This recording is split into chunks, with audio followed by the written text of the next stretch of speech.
Fuel appropriately. Hi, I'm Jennifer Evans. I'm a macros and coach and a running and ultra running coach. I want to talk a little bit about fueling and how important it is for our overall running performance. Sometimes we tend to emphasize our actual training and we kind of ignore, let's say, all the benefits that we get from fueling and basically how we treat nutrition before we run, during, and after. So the thing is that we do short runs and we do longer runs. For our longer runs, especially if they're over 75 minutes, we have to fuel in addition to what we're eating in the day. And this has to be broken down in how many carbs in grams we consume. Usually for runs over 75 minutes, we suggest 30 to 60 grams of carbs per hour. If you are training for an ultra run though, you can even reach 60 to 120 grams of carbs per hour because you need more fuel.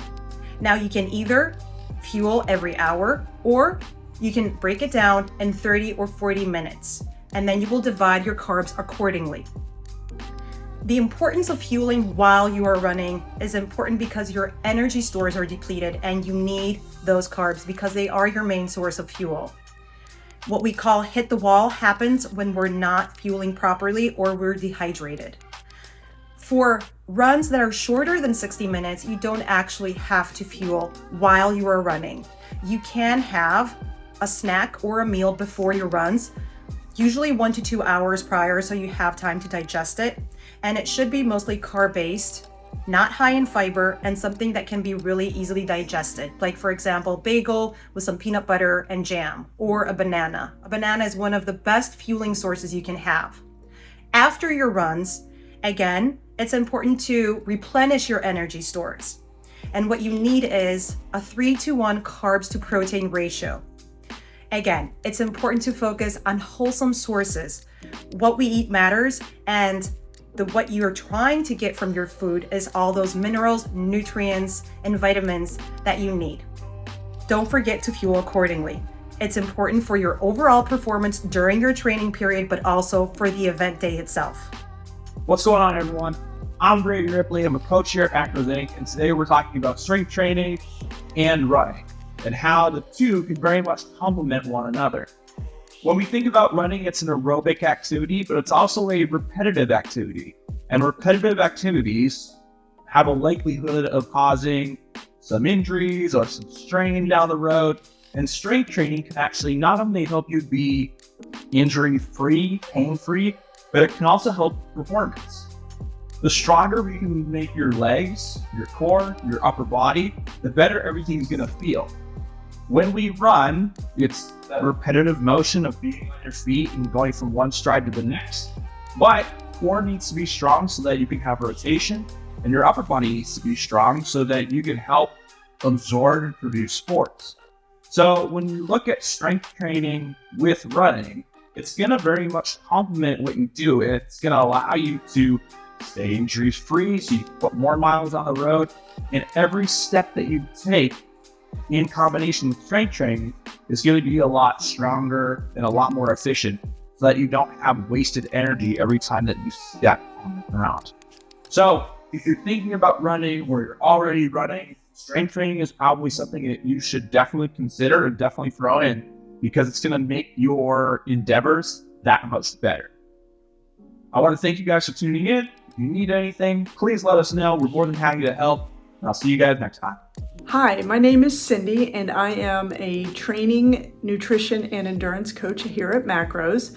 And my tip for you is how to increase your endurance mileage gradually. So a lot of times you'll hear a 10% rule, but if you keep increasing per week, your body doesn't get a chance to adapt. So my tip for you is for every day that you run a week, add 1 mile, and then you increase it every 3 to 4 weeks. So for example, if you are running 12 miles in a week and you run 4 days, you can increase your mileage 4 miles to 16, and then you hold that 16 miles per week for the next 3 to 4 weeks. Once you do that, You want to increase it again, increase it another 4 miles. Now, the great thing about that is it's per week. So you can change up the mileage wherever you want within that week. So you can have a longer run and you can have some shorter runs. But the rule is for every day that you run a week, so if you run 5 miles a week, every 3 to 4 weeks, you can increase it 5 miles. If you run 6 days a week, you can increase it 6 miles. But you want to only increase it and then hold that for 3 to 4 weeks to allow your body to adjust and adapt to that weight, to that level of volume throughout your training. What that does is that allows for the adaptation and allows you to adapt to that volume, and then you increase it. Not unlike when you're lifting weights or any of those other kind of things where you want to lift and get stronger, adapt to that weight, and then increase it again. Same kind of concept with your running. So you want to be able to increase your volume, hold that for 3 to 4 weeks, and then increase it again. So I'm hoping that helps, and if you have any questions, feel free to reach out to any of us coaches at Macros, and I hope you have a great day. Hey, Coach Nicole here. I am one of the lead coaches at Macros Inc., and I am coming to you with a running tip for not skipping recovery days. So as a runner myself, I fully understand wanting to run every single day and just, feet on the pavement. But a lot of that is dictated by experience, by the intensity level of your training, and by how you feel. And sometimes we just really need to have more dedicated time for rest and recovery.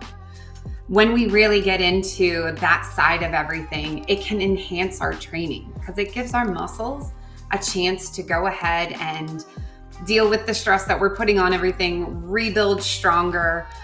It gives us the opportunity to possibly avoid some injuries that might kind of come into play.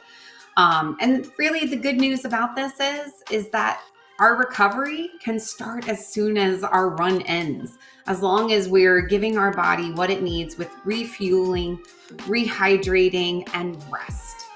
So if you're unsure on whether or not you need to have a recovery day, you should just really have that moment to check in. How are you feeling? Are you a little bit more tired than normal? How's your sleep been? Maybe, the last few runs, they felt a little bit harder. Or, see how your motivation is right now. Does running feel like a little bit more of a chore? All of these are definite good reasons to go ahead and incorporate that rest day. And then even with the rest day, you can get a little bit creative with things. So you can do a full, complete day of rest where you just sit around and just let your body be. But you could also do more active recovery where you go into like some of those low intensity things that, I don't know, maybe they're just enjoyable, like walking or hiking or yoga. So that is everything that I have for you when it comes to resting and recovering with your running. Hi, I'm Regina, fitness and nutrition coach here at Macros Inc. And I would like to talk about why it's important to set a goal. Having a specific goal can help with structure and put focus into your running. When setting your goal, start with your why. Reasons for running are as personal as fingerprints. Your motive might be to stay fit, lose weight, run a marathon, or simply just to get outside more. Once you have a goal, make it concrete and write it down. Structure a running plan according to your goal and break it down into small actions. These will motivate you to get out the door and onto a road, trail, or treadmill with a purpose. And the final advice, run when you can, walk when you have to, crawl if you must, just never give up. Hi, I'm Christy, and I am a fitness and nutrition coach with Macros Inc. My topic for today is how to have fun while running. I know that it's probably not something that you hear go together all of the time, but I promise running can be fun. I actually really enjoy running, and so it's typically always fun for me, especially when I can get out there. Some different things that I do is I will listen to some of my favorite music. I do have a running playlist that I often have going. On the days that running with music is just not where my head is and I just kind of need to do something else, I also really enjoy audiobooks. Sometimes they can get boring, and so I really like to listen to the murder podcast because it's intense and it kind of keeps things interesting. And you want to hear what's going on next and if they catch the person. So that's a really fun way. There are also tempos, and hill runs are not fun. I'm not even going to pretend because that is something fun to do. But tempo runs, interval runs, fartlek runs, and yes, that's how you say it, fartlek. Those are things that you can kind of set your pace, right? Learning how to run faster, and learning how to keep that pace for longer distances. For, let's say, the fartlek run, you'd want to pick a streetlight post and run from one to the other at a certain pace. Maybe you're trying to break into the 10. So you would run from the first streetlight to the second streetlight as fast as you can.